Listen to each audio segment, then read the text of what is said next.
You know, I'm not surprised to be making a video like this, but I am disappointed. I mean, we've already had the most insane week of non-stop gameplay, especially for a first week. And now there's this. There is obviously a lot to talk about, y'all, and it is extremely awkward, but we got this. Before we begin, make sure you hit the subscribe button below just so you can stay up to date, as I will be doing Big Brother recaps all season long. And if you missed the last video, make sure you check that out as well, just so you're all caught up. Now, let's get started.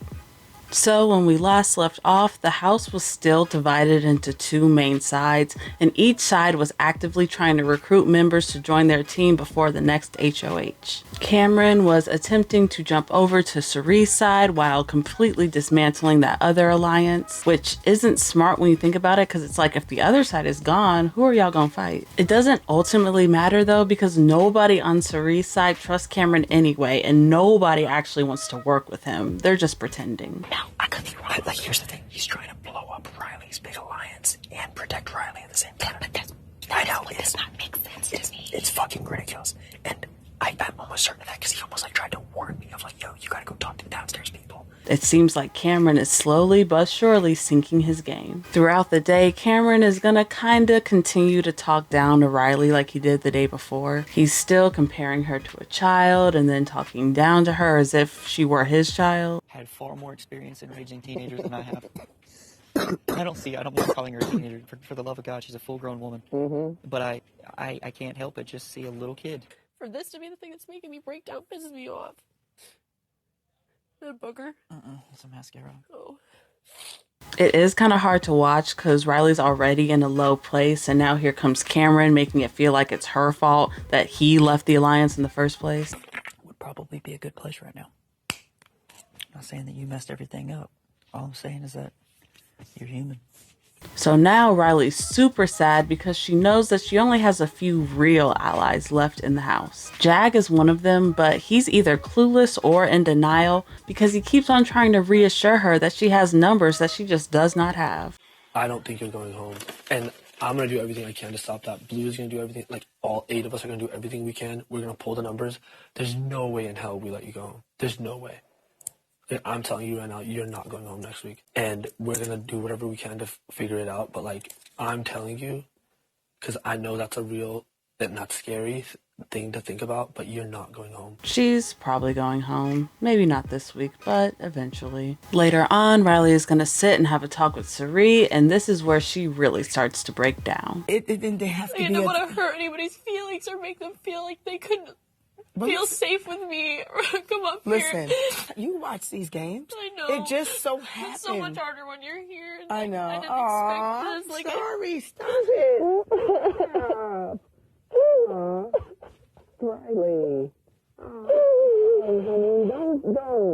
I think that she thinks that we think that she's the villain of the season, which isn't true at all. She's just been playing the game, and sometimes targeting people and leaving them out of conversations is part of the game. I know that Reilly isn't necessarily happy with her position right now, but we also all have to remember that as HOH, she is still the most powerful person in that house right now, so she's definitely not a victim. Cirie handles the situation very well, as usual. She comes across as really warm and welcoming and genuine. And you can't make yourself sick, worrying, stressing, crying. I know, I don't. No. I can't believe I'm crying. No, it's I feel like okay. a loser. Like, I just Shut up. You want to see loser? Look.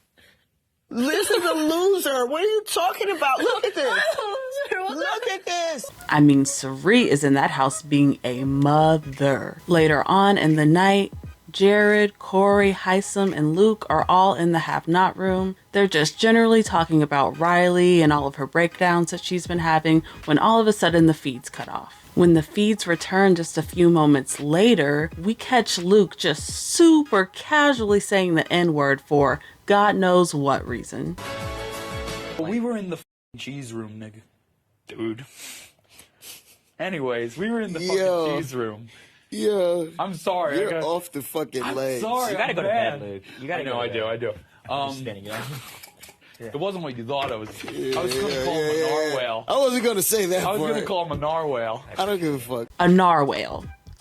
A narwhal, seriously? Like, is this man stupid or does he think we all are? Like, we clearly all heard your dumb ass. Now, let's take a Big Brother pop quiz, shall we? After Luke said the N-word, do you think he A, became remorseful and embarrassed of his actions, or B, laughed and giggled it off because he just likes to teeter the fence? If you answered B, you'd be correct. That's okay.